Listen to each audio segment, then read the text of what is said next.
Hey guys, welcome to tech vibes Kannada YouTube channel. ಎಲ್ಲರೂ ಹೇಗಿದ್ದೀರಾ? I hope ಎಲ್ಲರೂ ಚೆನ್ನಾಗಿದ್ದೀರಾ.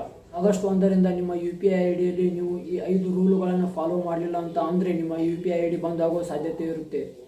ಆ 5 ರೂಲ್ಗಳು ಯಾವ್ಯಾವ ಅಂತ ಈ ವಿಡಿಯೋದಲ್ಲಿ ನಾನು ನಿಮಗೆ ಸಂಪೂರ್ಣವಾಗಿ ತಿಳಿಸ್ಕೊಡ್ತಾ ಇದ್ದೀನಿ. ವಿಡಿಯೋನ ಎಲ್ಲೋ ಸ್ಕಿಪ್ ಮಾಡದೆ ಕೊನೆವರೆಗೂ ನೋಡಿ ಅಂತ ಹೇಳ್ತಾ ವಿಡಿಯೋ ಸ್ಟಾರ್ಟ್ ಮಾಡೋಣ ಬನ್ನಿ. ಮೊದಲನೇ ರೂಲ್ ಬಂದುಬಿಟ್ಟು, ನಿಮ್ಮ UPI ಐಡಿಗೆ ಲಿಂಕ್ ಇರುವಂಥ ನಂಬರ್ 90 ದಿನಗಳವರೆಗೆ ಇನ್ಆ್ಯಕ್ಟಿವ್ ಆಗಿ ಇತ್ತು ಅಂತ ಅಂದರೆ ನಿಮ್ಮ UPI ಐಡಿ ಡಿಆಕ್ಟಿವೇಟ್ ಆಗಬಹುದು. ಹಾಗಾಗಿ ನಿಮ್ಮ UPI ಐಡಿಗೆ ಲಿಂಕ್ ಇರುವಂಥ ನಂಬರನ್ನು 90 ದಿನಗಳವರೆಗೆ ಇನ್ಆ್ಯಕ್ಟಿವ್ ಆಗಿ ಇಡಬೇಡಿ. ಎರಡನೇ ರೂಲ್ ಬಂದುಬಿಟ್ಟು ಆಟೋಪೇ. UPI ಐಡಿಯಲ್ಲಿ ಆಟೋಪೇ ನಾನ್ ಪೀಕ್ ಅವರಲ್ಲಿ ಮಾತ್ರ ಕೆಲಸ ಮಾಡುತ್ತೆ. ನಾನ್ ಪೀಕ್ ಅವರ್ ಅಂತ ಅಂದರೆ ಮುಂಜಾನೆ 7ರಿಂದ 10 ಗಂಟೆಯವರೆಗೆ ಹಾಗೂ ರಾತ್ರಿ 9:30 ನಂತರ ಆಟೋಪೇ ಕೆಲಸ ಮಾಡುತ್ತೆ.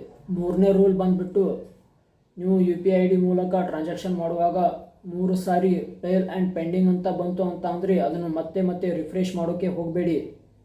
ಯಾಕಂತ ಅಂದರೆ ಇವಾಗ ನಿಮಗೆ 3 ಸಾರಿ ಮಾತ್ರನೇ ನಿಮ್ಮ ರಿಫ್ರೆಶ್ ಸ್ಟೇಟಸನ್ನು ಚೆಕ್ ಮಾಡಲು ಅವಕಾಶವಿರುತ್ತದೆ. ನಾಲ್ಕನೇ ರೂಲ್ ಬಂದುಬಿಟ್ಟು, ಒಂದು ದಿನದಲ್ಲಿ 50 ಬಾರಿ ಮಾತ್ರನೇ ನಿಮ್ಮ UPI ಐಡಿಯಲ್ಲಿ ಬ್ಯಾಂಕ್ ಬ್ಯಾಲೆನ್ಸನ್ನು ಚೆಕ್ ಮಾಡಲು ಅವಕಾಶವಿರುತ್ತದೆ.